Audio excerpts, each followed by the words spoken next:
जहां यूक्रेन में फंस गया है भारत का माल और असर ये हो रहा है कि भारत का बड़ा नुकसान हो रहा है, तो वहीं दूसरी तरफ रूस यूक्रेन जंग में हालात देखकर अब भारत ने इजराइल से मांगी है बड़ी मदद। जानेंगे क्या है मामला, इसके अलावा बहुत कुछ। आइए जानते हैं इन खबरों को विस्तार से। यूक्रेन और रूस की लड़ाई जहां दुनिया को प्रभावित कर रही है। शुरुआती समय में तो ऐसा लगा जैसे कि शायद 3 दिन 4 दिन में ये युद्ध खत्म हो जाए, लेकिन ये युद्ध अभी चलती ही जा रही है और जो भी एक्सपर्ट ने सोचा था उन सारी चीजों को गलत साबित करते हुए शांति कायम नहीं हो रही है। लेकिन इसका असर दुनिया भर में देखने को मिलने लगा है। दुनिया भर में कई सप्लाई चेन बाधित होते दिख रहे हैं और कई तरह की कमी भी देखने को मिल रही है। कहीं एक तरफ भारत को फायदा मिल रहा है तो वहीं दूसरी तरफ भारत को कुछ बड़े नुकसान भी उठाने पड़ रहे हैं। जहां रूस यूक्रेन की लड़ाई की वजह से गेहूं की सप्लाई दुनिया भर में बंद हो चुकी है और इसका फायदा भारत को मिल रहा है कि भारत को धड़ाधड़ ऑर्डर मिलने शुरू हो गए हैं। यहाँ तक कि इजिप्ट, जो कि यूक्रेन के गेहूं का बड़ा खरीदार माना जाता था,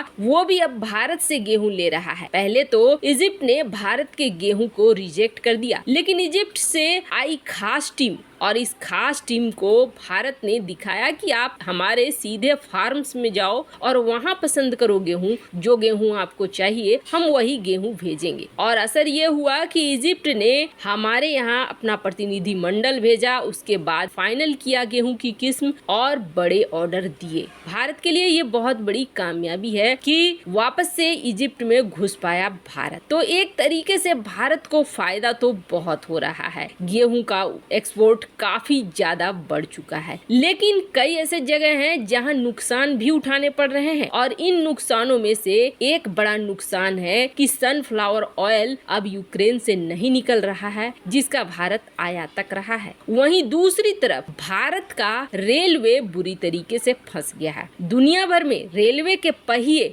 20 पॉइंट ही हैं जहां पर बनाए जाते हैं और ये जो 20 पॉइंट हैं, इस 20 पॉइंट में यूक्रेन वो देश था जहां पर बहुत ही कम लागत में ये पहिए बनाए जाते थे। दुनिया बहुत बड़ा ऑर्डर देती थी यूक्रेन को, लेकिन यूक्रेन जिन हालातों में फंसा हुआ है, ऐसे में अब दुनिया को सप्लाई नहीं कर पा रहा है। यहाँ तक कि भारत ने भी 36,000 पहियों का ऑर्डर दिया था वंदे भारत एक्सप्रेस के लिए, लेकिन इसमें से मात्र 128 वो भी सड़क के रास्ते रोमानिया होते हुए किसी तरीके से निकाले गए यूक्रेन से और ये अब भारत पहुँचे हैं। बाकी के पहिए अटक गए हैं, जिसकी वजह से भारत को अब दूसरे देशों को ऑर्डर देना पड़ रहा है। जाहिर सी बात है, दूसरे देशों को अगर भारत ऑर्डर दे रहा है तो उस प्राइस पर तो काम करेंगे नहीं जिस प्राइस पर यूक्रेन ने इस काम को पकड़ा होगा। भारत को यहाँ ज्यादा पैसा पे करना पड़ रहा है, लेकिन भारत अब इस मामले में भी आत्मनिर्भर बनने के लिए और भी ज्यादा इंफ्रास्ट्रक्चर वगैरह को डेवलप कर रहा है, ताकि भविष्य में इस तरह की स्थितियों का सामना न करना पड़े और भविष्य में ये चीजें भारत घर में ही बनाए। लेकिन अभी तुरंत से ये कोशिश करना कि हाँ तुरंत से ये सब कुछ हो जाएगा, ये होना तो संभव नहीं है। भारत उस रास्ते पे चल जरूर पड़ा है, लेकिन अभी वक्त लगेगा। हाँ, इतना जरूर है कि रूस यूक्रेन की जो लड़ाई हुई, इस रूस यूक्रेन की लड़ाई और उससे पहले अर्मेनिया अजरबैजान की लड़ाई, इन दोनों लड़ाइयों में दो बड़ी चीजें निकल कर सामने आई थी और ये दिखा रहा था कि कैसे बड़े बड़े हथियारों को एक छोटा सा हथियार तबाह कर रहा है, नेस्त नाबूद कर रहा है। बात करें अर्मेनिया और अजरबैजान की लड़ाई की, तो अगर आपको याद होगा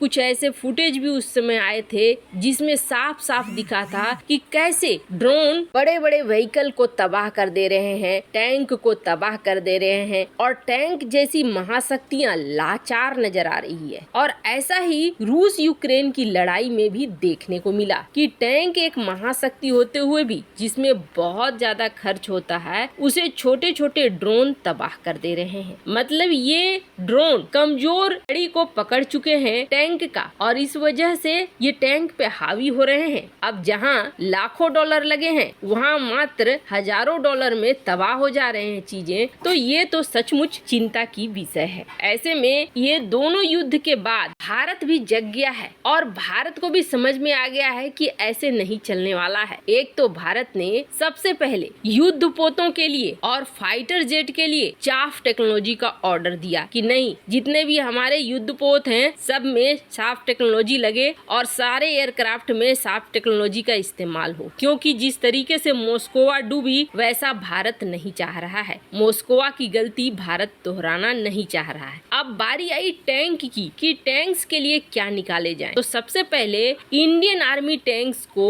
एक एडवांस स्मोक ग्रेनेड से लैस किया गया। तस्वीर पर देख सकते हैं आप खबर, जिसमें ये स्पेशल ग्रेनेड दिया जा रहा है। ये ग्रेनेड का काम क्या है? तो दरअसल इस ग्रेनेड का काम गहरा धुएं के बादल को बनाने के लिए इस्तेमाल किया जाता है। जैसे कि अपने चारों तरफ गहरा धुआं कर देगा कोई भी टैंक और उसके बाद वहां से अपने लिए सेफ रास्ता निकाल पाएगा। इस टेक्नोलॉजी को लेकर भी आगे बढ़ रहा है भारत। तो वहीं दूसरी तरफ ये बहुत ज्यादा नहीं है, ये भारत भी जान रहा था, इसलिए इसके लिए कुछ और उपाय निकालने जरूरी है। क्योंकि जिस तरीके से ये देखा गया कि जो यूक्रेन ने एंटी टैंक मिसाइलें ली, उस एंटी टैंक मिसाइलों से टैंकों को तबाह करना बेहद आसान हो गया यूक्रेन के लिए। ऐसे में हर चीज से तैयार रहना होगा। भारत को भी एंटी टैंक मिसाइलों से तैयार रहना होगा ताकि दुश्मन के भी टैंक का वही हाल हो सके या दुश्मन के भी आर्म्ड व्हीकल्स का वही हाल हो सके जिस तरीके से यूक्रेन ने किया। अब इसके लिए भारत किसके पास जाएगा? तो जाहिर सी बात है, भारत का सबसे ज्यादा और सबसे विश्वास योग्य दोस्त है इजराइल, और भारत इजराइल के ही पास गया है। दरअसल अब भारतीय फोर्स इजराइल से लेगी anti tank guided missile NLOS और इसे लगाएगी अपने खास चॉपर में। और ये चॉपर किसका है? ये है रशियन चॉपर Mi-17। Mi-17 का इस्तेमाल यहाँ बड़े बड़े गवर्नमेंट ऑफिशियल्स एक जगह से दूसरे जगह तक जाने के लिए आने के लिए इस्तेमाल करते हैं। तो वहीं अब इसका इस्तेमाल अलग अलग तरीके से भी किया जा सकेगा। और सबसे बड़ी बात है इस मिसाइल का कि 30 किलोमीटर दूर से भी ये मार कर गिरा सकती है टैंक को। और हमारे सीमा में इस चीज की जरूरत बहुत ज्यादा है कि इस रेंज में अगर भारत के हेलीकॉप्टर्स दुश्मन के टैंक को उड़ाते हैं तो फिर दुश्मन को भागना पड़ेगा। भारत के लिए ये बहुत जरूरी क्यों है? क्योंकि आप देखेंगे चीन ने अपनी आर्मी में बड़े नंबर में टैंक और कॉम्बैट व्हीकल को LAC में ईस्टर्न लद्दाख में लगा कर रखा हुआ है। ये जो लद्दाख के एरिया में इस तरीके से टैंक की भरमार है, इसके लिए इस तरह के ATGMs यानी कि एंटी टैंक गाइडेड मिसाइल्स की जरूरत बहुत ज्यादा है। और जब चॉपर में भी ये फिट हो रहा है तो आप समझिए कि चीन की सेना के लिए ये किसी बड़े काल से कम नहीं है। वैसे आपको क्या लगता है? भारत अब अपने आप को सही तरीके से तैयार कर रहा है? इस मामले में आपकी क्या राय है? कमेंट कर जरूर बताएं। जल्द मिलते हैं अगले वीडियो में नई खबर के साथ।